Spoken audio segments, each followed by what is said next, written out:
What's up, everybody? Sean here with another Live to Roll video. I'm just going to make a quick little update video for you guys. I've been getting a lot of emails and questions and stuff about where I've been or why I haven't made a video in a few months. And I've actually had some catheter complications, a few problems with catheter changes going pretty bad. And I had plans to do like I did my pulling out my catheter story.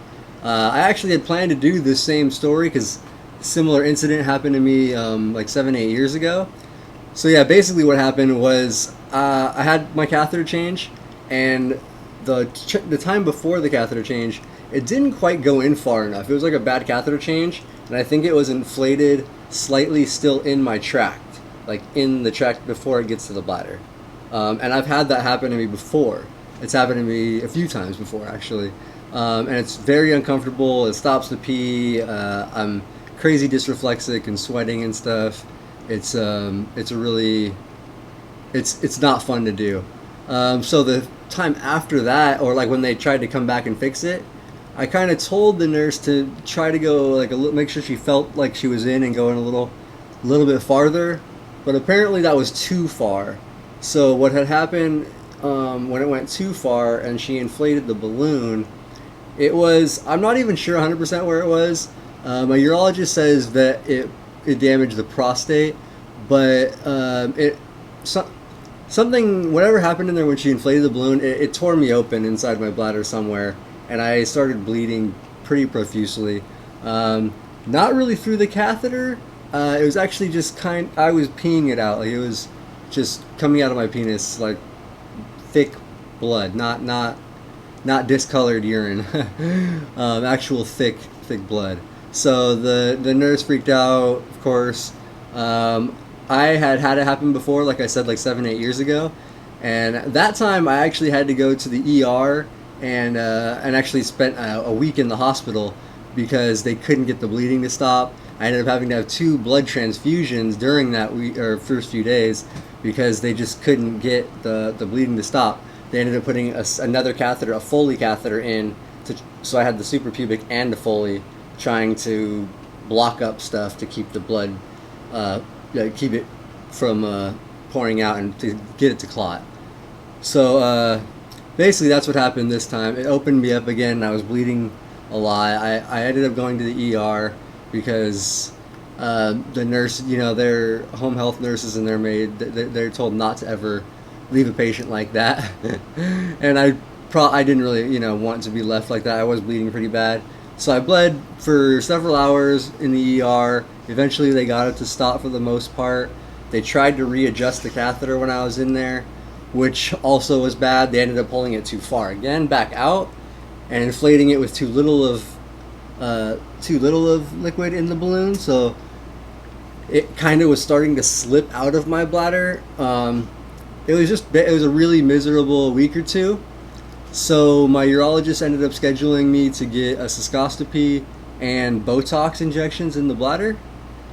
So when I went in for the cystoscopy, they actually had to put me under and stuff because I was getting really dysreflexic when they were trying to fill my bladder or do anything in the doctor's office. So they had me come in. I went under. They did the cystoscopy. Basically, she told me that my bladder is barely bigger than the balloon when it's inflated in there. When I had the suprapubic in, she could barely get a scope in to see in the bladder, but it didn't look like much was like damaged as far as what I ripped open. So they did the Botox injections. I woke up. They also changed the catheter while I was under, so that was fine.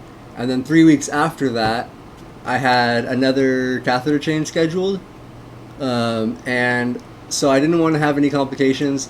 So instead of having a home health nurse come do it, I went to the doctor's office to do it and had the urologist do it in the office. And somehow it happened again. She went in too far, opened me up inside. I was bleeding in the doctor's office.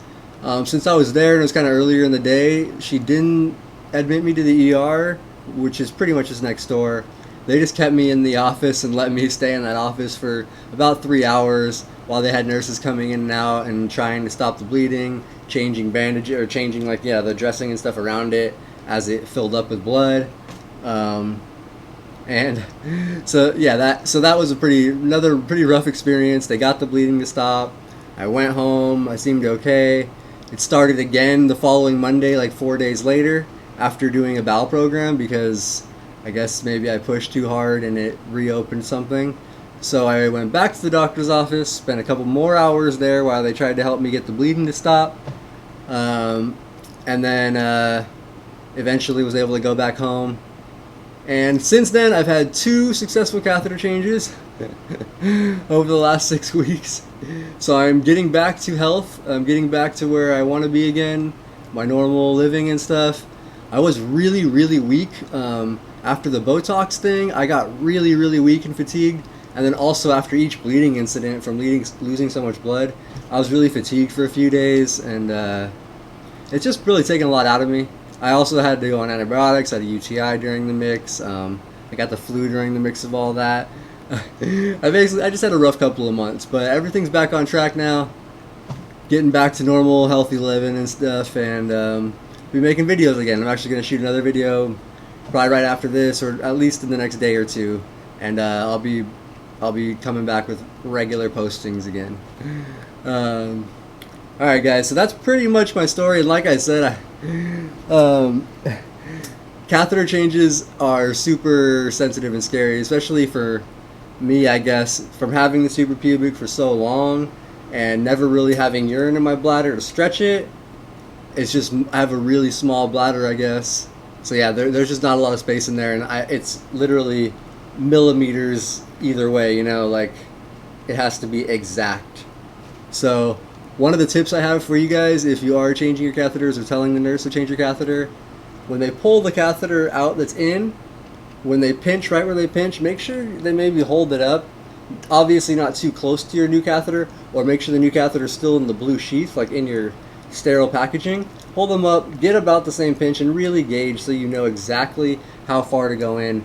Because like people like me, if you go too far, just trying to be safe, make sure the balloon's in there, bad things can happen.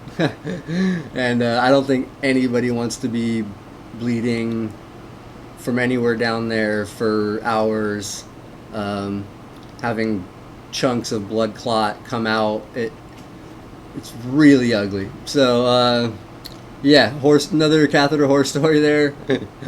But I'll come back with another catheter changing tips video too, with all those little tips. This is just an update, let you guys know what's going on. So like always, guys, thanks for watching. If you haven't already, click that subscribe, like button, and let's get a fist bump, guys. Live to roll.